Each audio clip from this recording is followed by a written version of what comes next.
Did you get mad? Did you slash any tires? Did you do some spray painting? Like what I mean, did anything? You just like, it's okay. No, I mean I've done some personal, Mental you know, slashing of tires, mental Somebody's tagging. buried in the north end zone, so I don't know. Hey everybody, welcome back to another awesome episode of The Forge on the View from the Top podcast. This is where we help growth-minded men who desire momentum in their business, their family, and their finances get through the valleys and up the mountain to their very own view from the top. So man, I'm so glad you're listening in today. As I mentioned, this is a special edition Forge episode. Again, we do these just once a month. And this week, we have a special guest. His name is Paul. He owns a manufacturing company up in Kentucky, and he's joined us today for us to really dive into his business. And he's struggling with being profitable in his business. He had made a decision that really cost him a big client in 2022.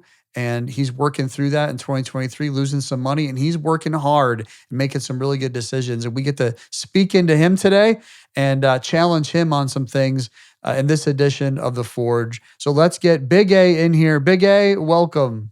Well, hey guys, man, good to see you guys again today. I'm pretty fired up. I don't know about you. Here we are, first quarter of the year. I don't know about you, but I've been gunning, blowing, and going. Hopefully you guys have been doing the same. Brett, good to see you, man. Thank you for being on The Forge. And Anthony, you as well. You guys are no stranger to our audience. You continue to bring the heat, and we're pretty excited about you doing that. So, Wally, good to see you today as well. But before we get into our episode, I had a quick question for you guys. And it kind of leads into today's topic. But when you started your first business, how long had you planned on not being profitable? You're like, well, I've always planned on being profitable, but like, what amount of time was there? To be honest with you, when I was even writing the question down, when I thought back starting my first business, I was just scared to death to start the business. I don't even know that dawned on me. I don't even know that it registered that I might not be profitable for a period of time. It wasn't, and many businesses after that wasn't profitable for a period of time. But Brett, what about you when you first started your business? I had to laugh thinking about this.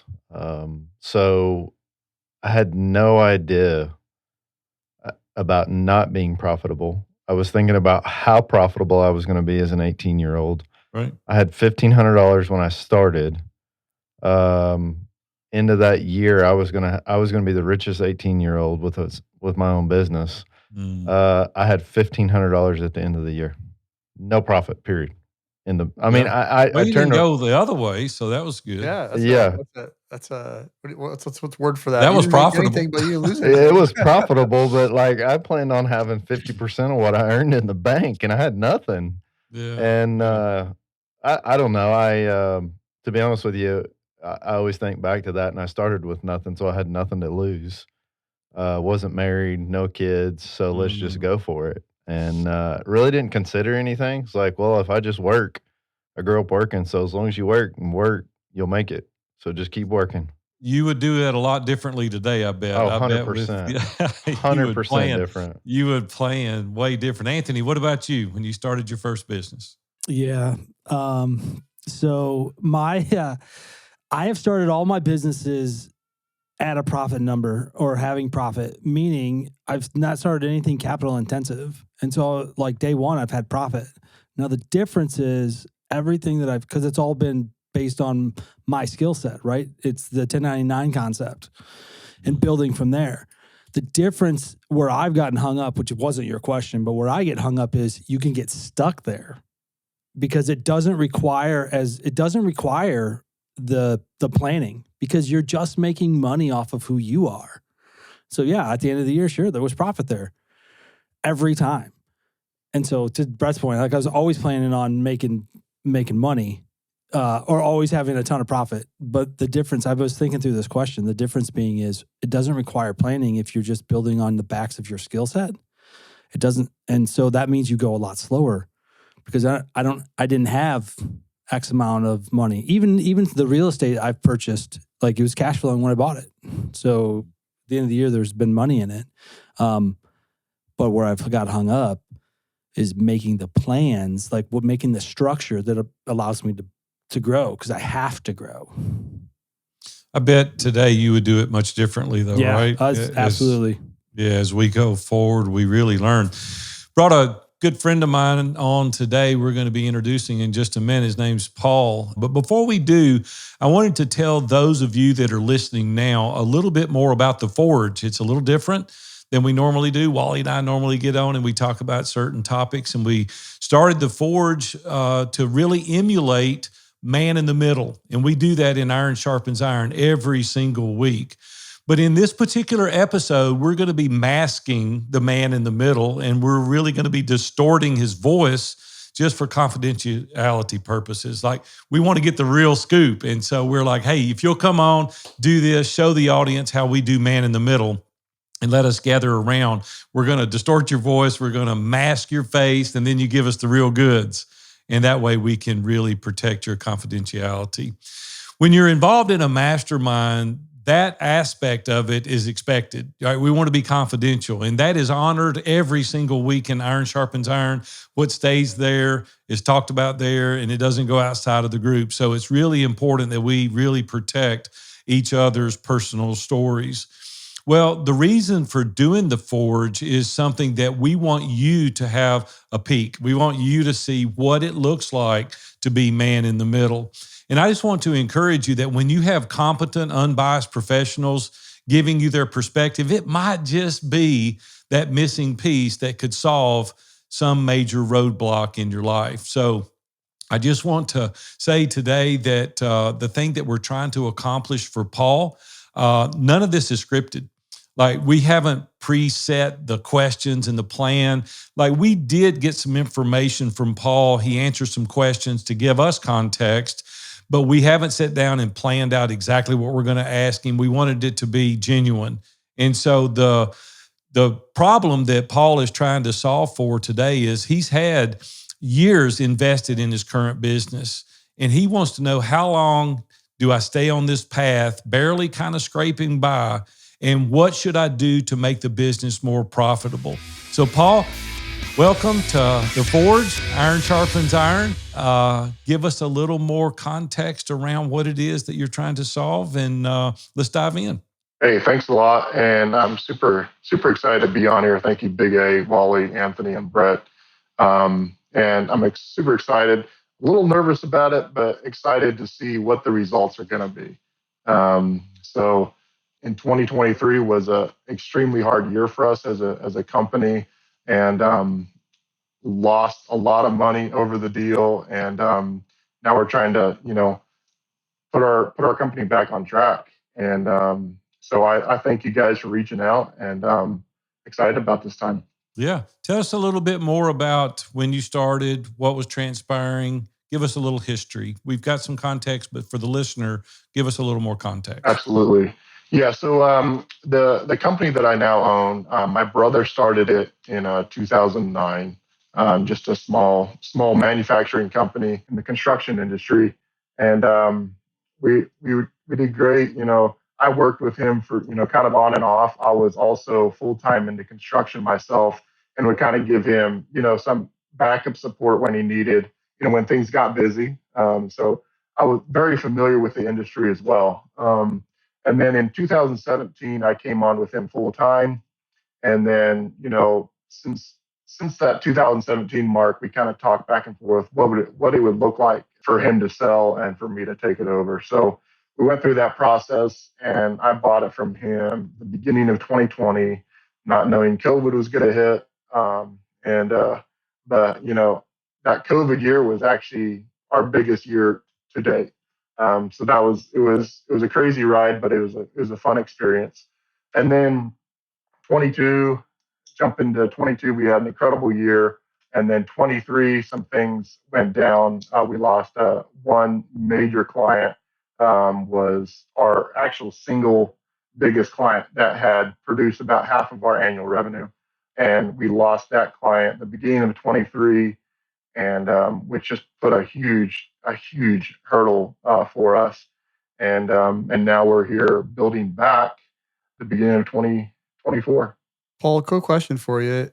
You had in all the questions that you answered for us, which you did a great job, by the way. I know it took a lot of time and energy to do that, but as you did that, a couple things stood out to me. So I'm sorry, in some sense, like to go back and probably, scrape some wounds a little bit to get some context for all of us, even greater context. And then for sure, we're gonna, get to a point where we're starting to think about the future a little bit better. But help us understand, like, there was a big decision you made a couple of years ago to help out another upstart, right, in your area. Walk us through that a little bit and how that fed into the decision. I'm also curious too about with your brother, why you chose, what was your reason, your purpose to buy the business, and what were your brother's reason for selling. So those two different questions, but if you could walk us through those, I think it would help kind of bring us up to speed a little bit. Absolutely. I'll start with the last question, why I bought the business and why he sold. So my brother actually moved out of state. And so I was actually, at the time, I was actually managing the company for him after he moved. He was still running it after he moved. And then it got too much. He was always traveling back in. And so I was like, well, this is a great opportunity. I never saw myself in this industry. What I wanted to do was I wanted to fly, and I wanted to be an operator on heavy equipment. That's what I wanted to do as a kid.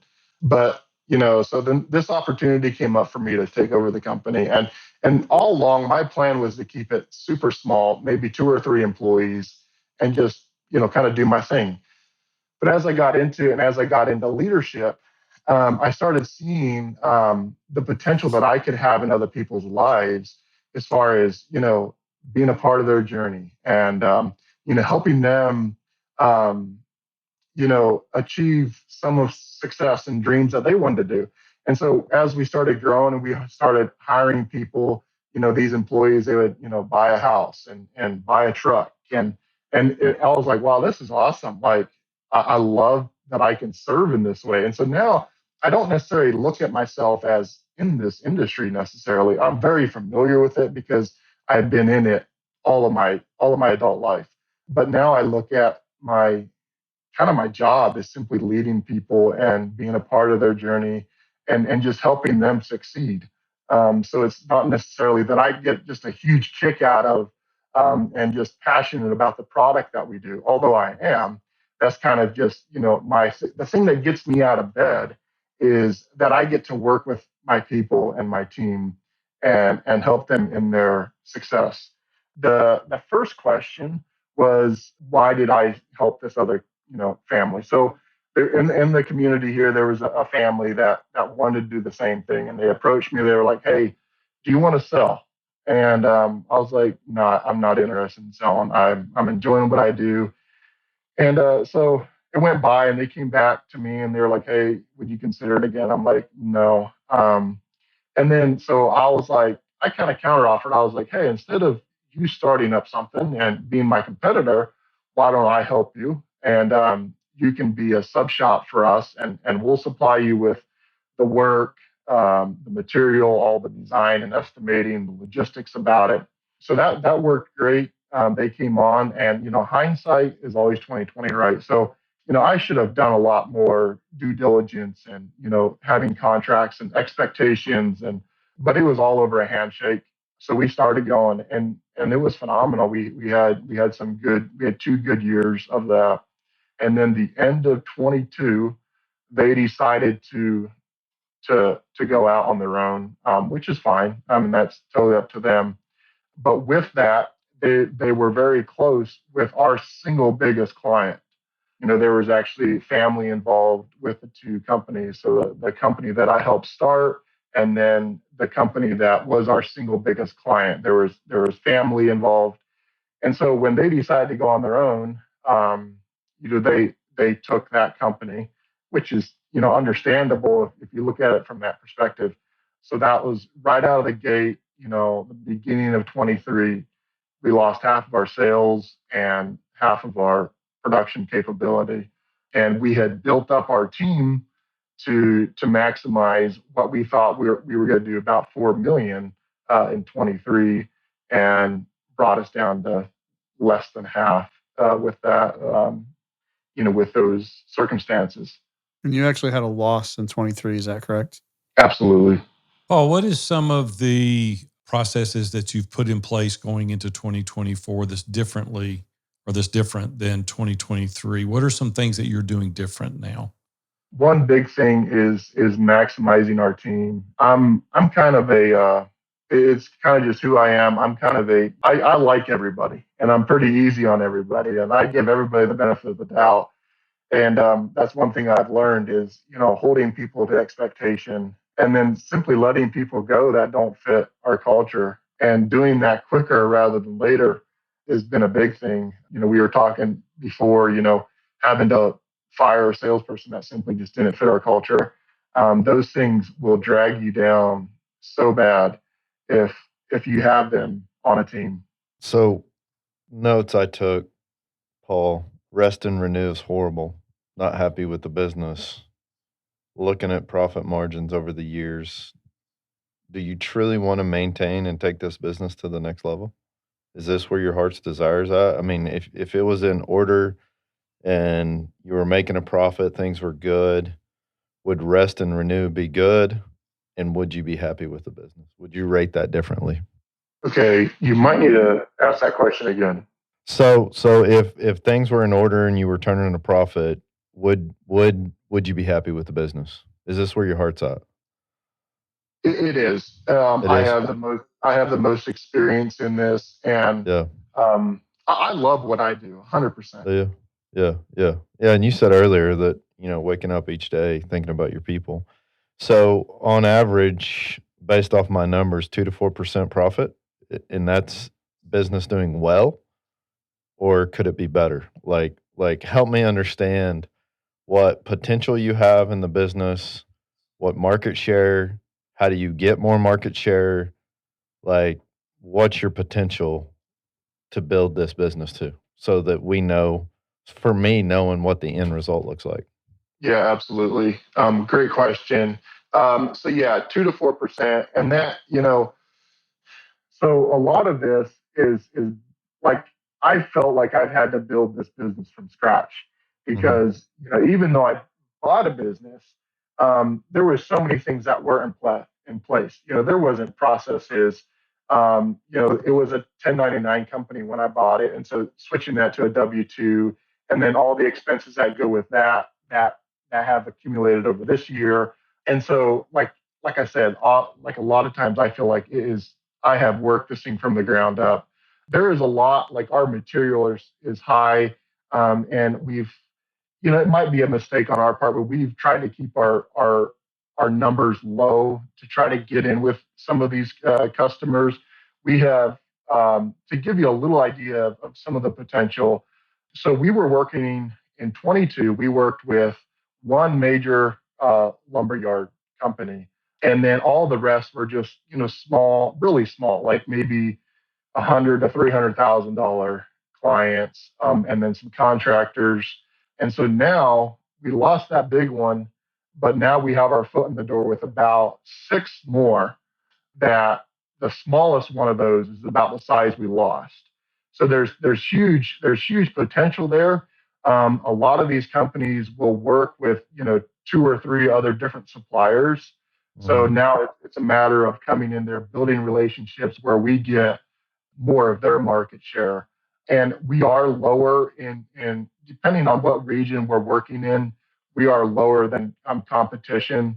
And so there is some room there. But I could be wrong. But what my thought process was to keep it low as we go in and to be able to build a relationship and to be able to work from there. Do you know your cost? Like, have you broken down the exact cost of let's just say your cost of goods sold? Yeah, I have. Yeah, we have that labor. We have our books pretty organized. Do you? Yeah. So what are you projecting growth wise by percent or by number, whatever you want to share for 24? We're hoping to hit that 3 million mark again this year. So you're going to recoup what was lost.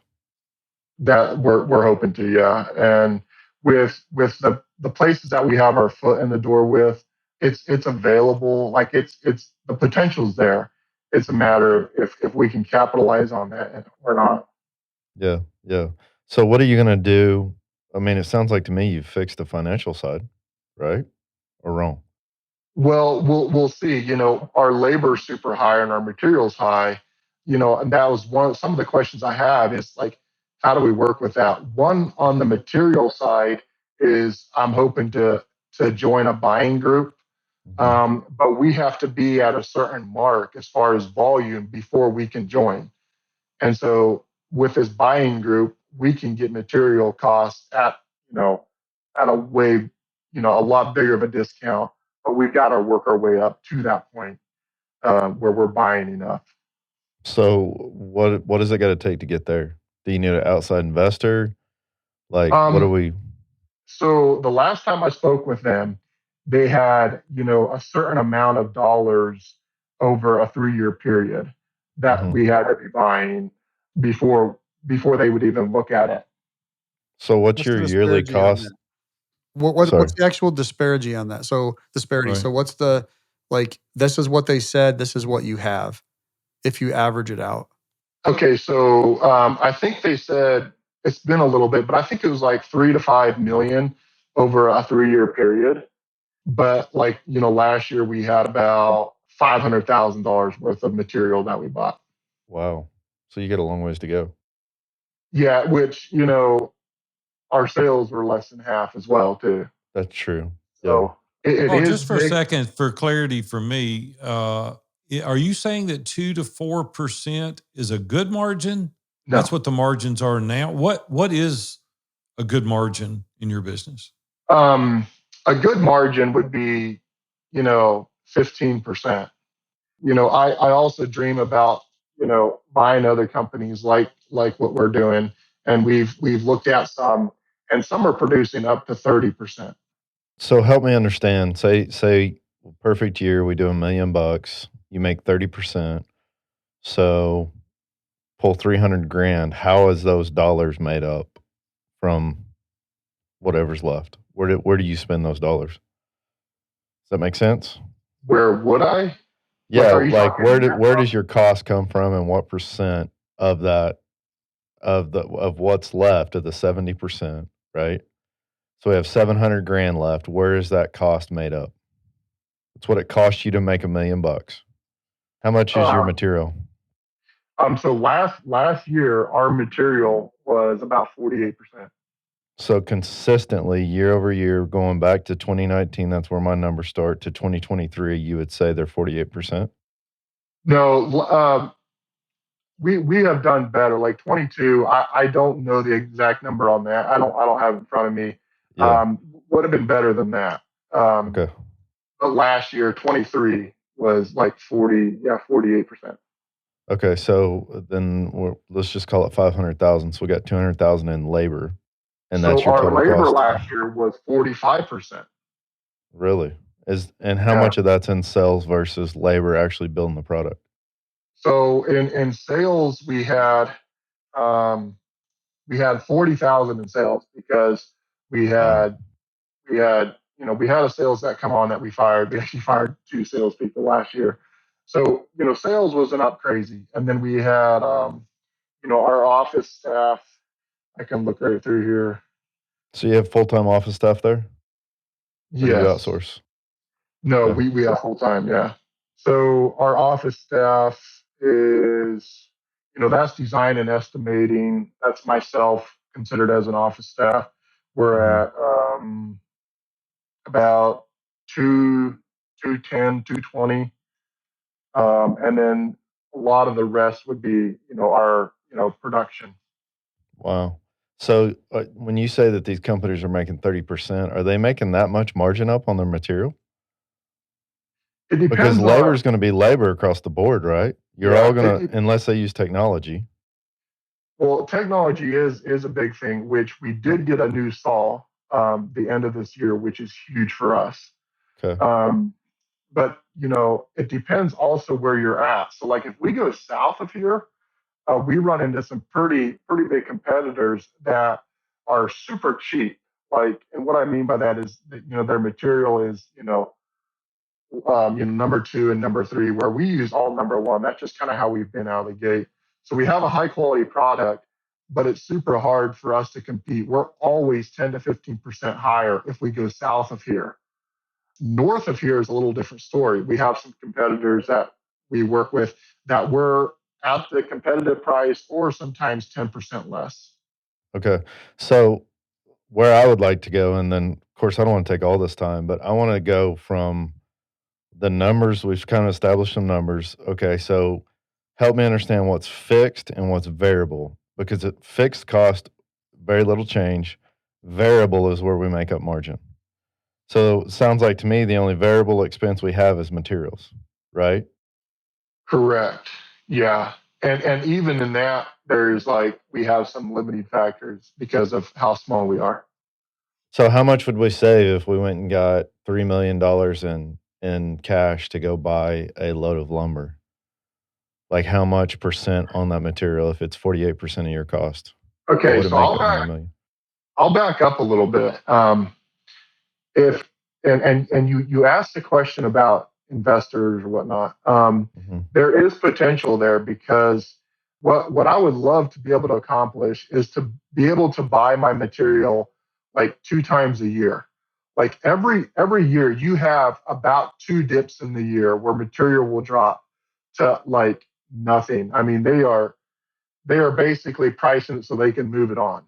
If I can go in on those dips and buy $200,000 to $500,000 worth of material on those times and have storage where I can store that material, you can make a huge percentage there. What percent? What percent are we talking about? So I mean, lumber fluctuates like crazy. So it'll run, it'll go down. Like I'll get prices like at, depending on the grade, but running from like 400 per 100,000 or per thousand up to like, I just got a price today that was like, pushing 600 per 1,000 board feet.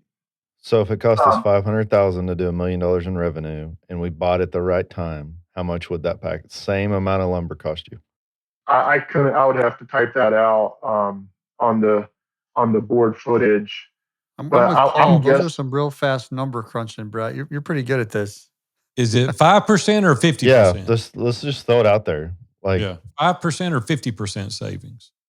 I would say you're looking at probably here. Let me just do it real quick. 4 to 6, he's somewhere between 30 and 50%, right? Yeah. Well, there's your margin. Yeah. So you give me as an investor 10% on that return, you still save 40%. There's your margin. Yeah. So we have two things, obviously. Number one for us is, just the financial ability to do that. And then number two is the warehouse to be able to store that. And then I know that there has been some deals with other companies where they'll contract lumber, and they'll be like, hey, we want to get X amount of board feet over the next 6 months. And we'll buy it at this price, and we'll have 2 loads a month or 3 loads a month coming in, but we bought it at this price, so we don't have the warehouse because we simply don't have the room right now to hold that amount of material. Would your suppliers hold it for you if you made the commitment? That I've looked into it a couple of years ago, and there was that option to buy it and then let them sell or let them ship like X amount of loads per month or whatever. But I don't know where that stands right now. So I think there's it looks good if the numbers are true and correct in what you're saying. So I think that the follow-up to that for me would be, how do we get you to a place where you can focus on these things on a bigger level of business development, material purchasing, and get you out of the weeds and get you working on the business, not in the business? Where's that at? Yeah, great question. So I've done okay doing that. And I've done okay delegating responsibility out. About the only thing I'm like really deep in the weeds in right now is onboarding our newest salesperson. I'm really committed to really invest in this person and implement who we are into her DNA where she can be an extension of me. And so that's a process I'm really focused in on right now. Other than that, operations, I have a guy that's over operations. And as far as production goes, I have a design manager, I have a COO that runs the operations, and then we have dispatch, and then I have a part-time secretary, and then I have a CPA that does all my books, and we really nailed down on 23. So as far as some of the foundation of the company, a lot of that's in place. And so now it's a matter of maximizing my new salesperson, and I feel like I will have bandwidth to be able to do that. What you're talking, Brett. Yeah, yeah. I think if you don't start hitting revenue monthly or quarterly, you may have to peel back some of that expense. You're pretty heavy you're top heavy with all that We stuff. are. That's Yeah. not creating any revenue. And Yeah. to be honest with you, I know this. A lot of people wouldn't say this, but that CEO is probably the first one that can go because you can manage a $1.2 million business and Yeah. do sales and think outside the box to cut cost to get yourself at least back in the black, if you will, Exactly. so that you're not Right. spending dollars just to keep this business afloat. Yeah. Oh, what is your unique sales proposition? What do you do differently or better than your competitors? And it seems that it's already been established. You need to stay away from the South. You need to go north. Yeah. You've got the territory defined. What is it that you can do better than your competition? Number one, it's who we are as a company, and like service, we're very service oriented and honor. Our thing is just simply being there for the customer, and then quality. We are high quality. And so sometimes that has been kind of one of those things that I struggled with. It's like It's your some people, Achilles heel. yeah, some people don't care about quality. And so it's like, do we, do we let our quality, go down, or do we keep it and be able to sell on our quality and who we are as a company? So Anthony, you got some experience in that space regarding the way y'all did because you had a construction business. What would you have done? Well, I haven't said anything because I want to change the subject completely. can I say something, Anthony, before you That's my change surprise subject? look. Yeah, go ahead. Okay, here's Paul. I struggle with the same thing. Here's the thing that I think we have to offer, and you have to think about. You're deciding for the customer the quality that they want, and you're missing that customer. Okay. What if you gave that customer two options of quality and let them choose the quality, not you? So then now you can be marginally less, and they chose that quality. If they're okay with that quality, because quality is in the eye of the beholder, right? Mhm. And I think about these developers and construction guys, and they get put in a situation of, well, if I pick this specific material, I'm over budget and the project won't even go. But where can I cut? And structurally, is it okay Mhm. to make this project go for what's on the other end? Right. And I would tell you to think through offering two different packages. It's like going and buying a vehicle. You can buy the base model or you can buy the loaded out model. Like, does Ford decide what I get and decide what I determine as quality? So then you Mhm. don't miss out on those customers. Does your So go production ahead. process change though based on the quality of product, or is it the same? It's a quality of lumber, right? Yeah, and so then you literally have twice as much storage room that you need because you're handling basically two different materials. And so, but we could work through that. I'm sure we could find a way to work with that. Maybe a way to run a test just for a period of time with a few customers. Might be a little bit of a hassle, but you would know how well it worked out. Price it both ways. Yeah.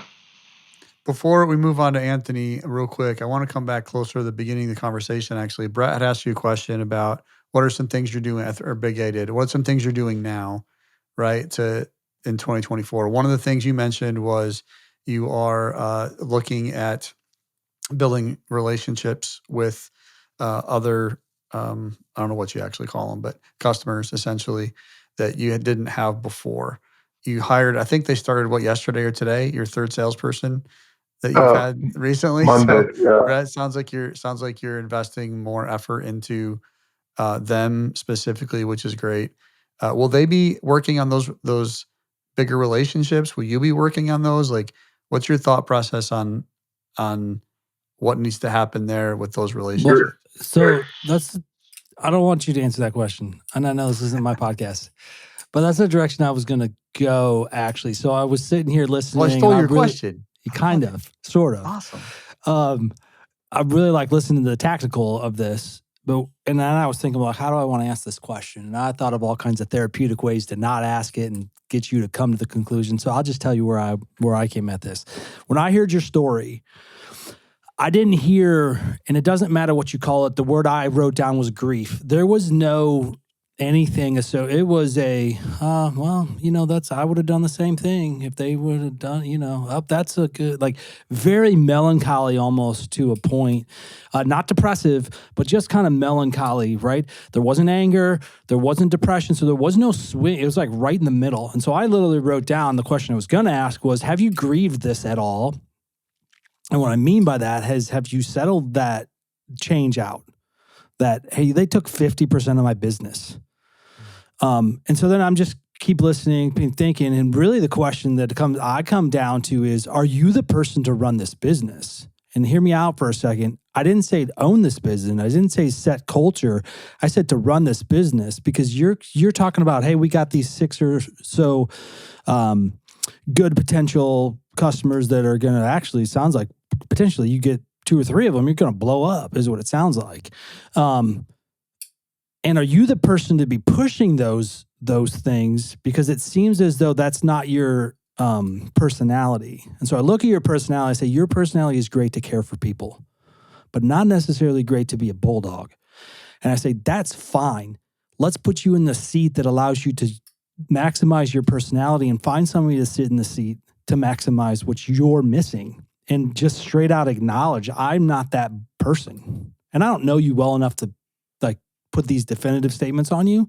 But like, if you're not that person, let's acknowledge it and find whether it's, and I don't care what the title is, whatever is the person that's underneath you, or, maybe it's the person running the business and you're sitting underneath them in several seats, right? You're the culture guy down here or whatever, but there's I don't care what the title is, integrator, CEO, I don't care.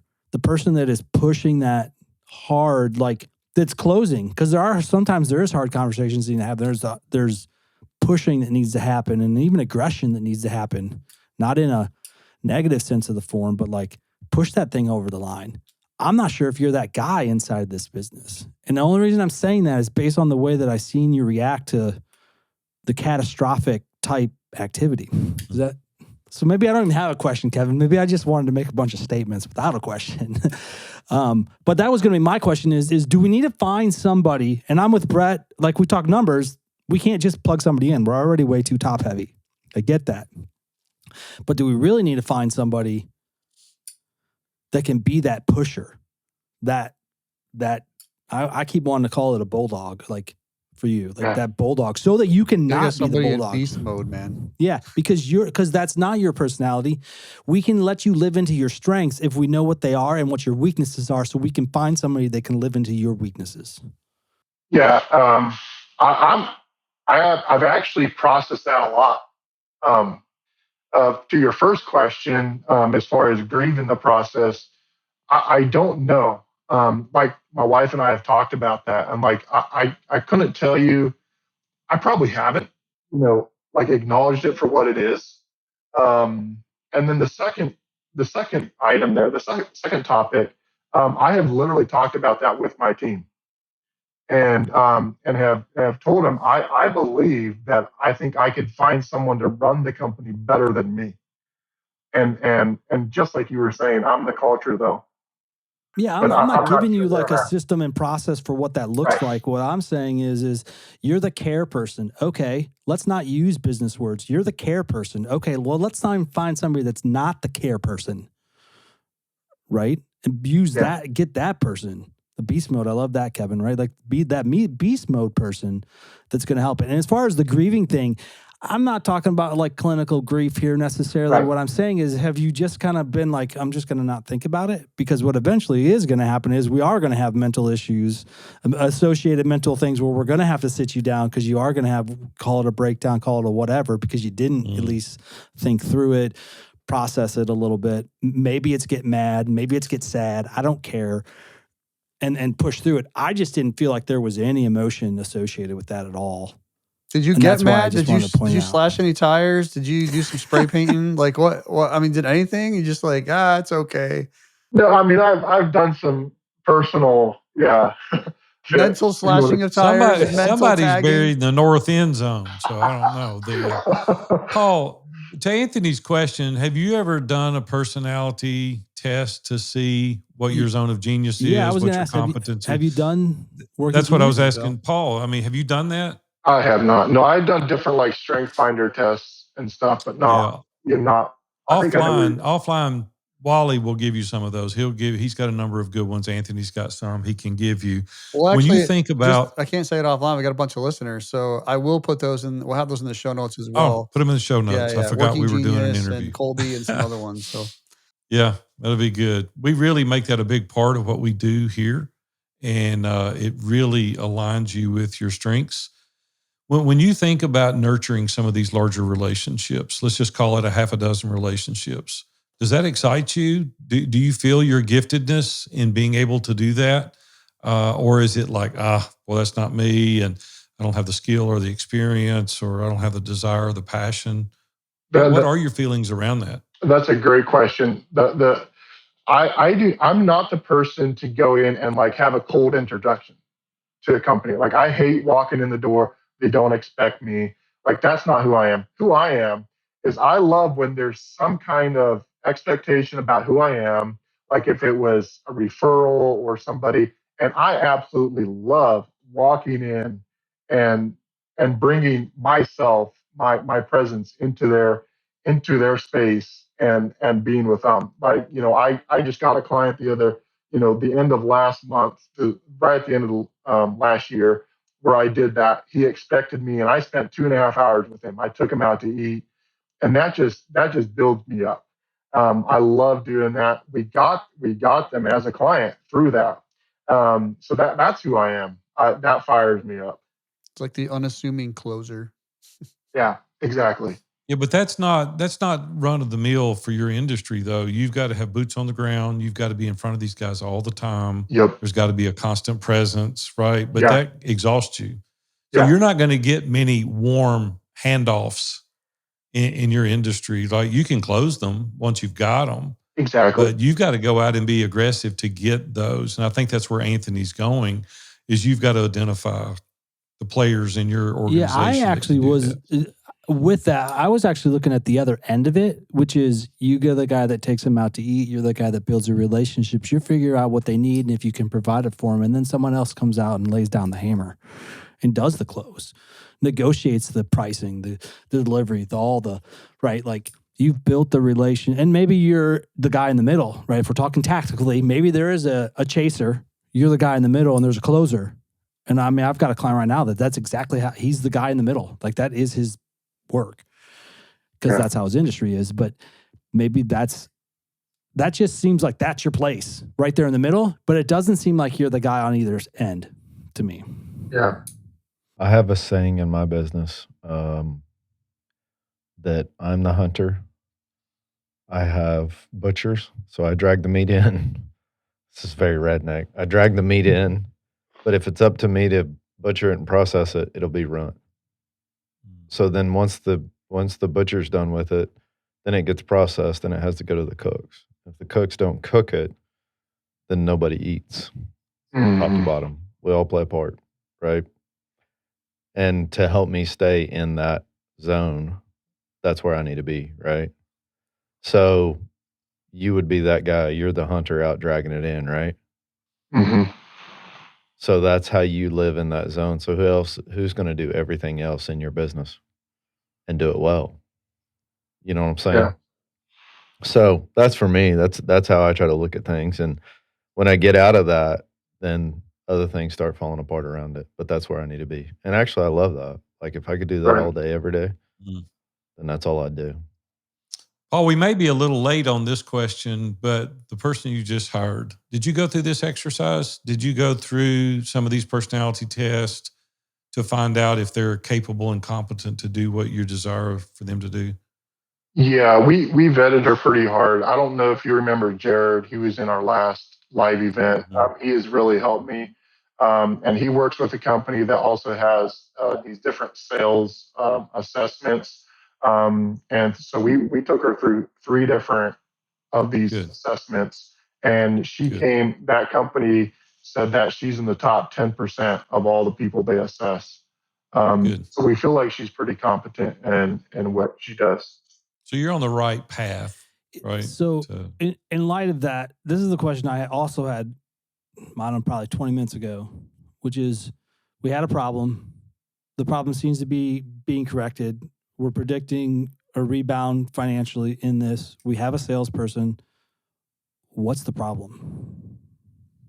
The biggest problem is when I look at last year and then going into this year is our labor and our material percentages are so high. Some of that will change because we have, our overhead is taken care of. Like, we have what we need to produce a lot more. So, and like we've kept, even though we've been a lot slower, we've kept these guys on payroll to keep them, right? And so we can produce just for a lot. clarity's sake, helps me. I don't know if it helps the rest of them. Can you get to the 3 million? Can you get to the 6 million with the current overhead? We can do 3 million for sure. Okay. With our current overhead. And now that brings me to material, which is high, which I feel like we have some room there. But then, then it goes back to, what Brett was saying about, buying in bulk and some of that stuff that we don't have figured out yet. So I want to take one step back to Anthony. What percentage of sales come from low bid versus relationship? That's a great question. So, and that's one thing that we're trying to process through. It seems like in the construction industry, it's like bottom number is going to win most times, especially if you're the new kid on the block. And so it's like that's one thing I struggle with as a business owner, where some of my designers are like, or estimators, they're like, dude, like quit cutting the cost. Like we're going to quote it out this way. And so being able to quote it, and this is where we are because this is the value that we bring. So yeah, does that answer your question? It does, because we're sitting here talking about sales, but then if I was thinking of the construction industry, I'd say 80% of that 3 million is going to come from low bid. So then my trigger is to have an estimator that's sitting in the office. So I don't go get a sales guy. Estimators aren't good at sales. They're good at punching numbers. And you literally send hundreds of bids out every day. You have people bidding jobs and you throw it on the wall and see what sticks, rather than going out and spending all this money to be in somebody's office. And when at the end of the day, the relationship matters, but when they make their final decision, it's based off price. So that tells me where I need to be building, right?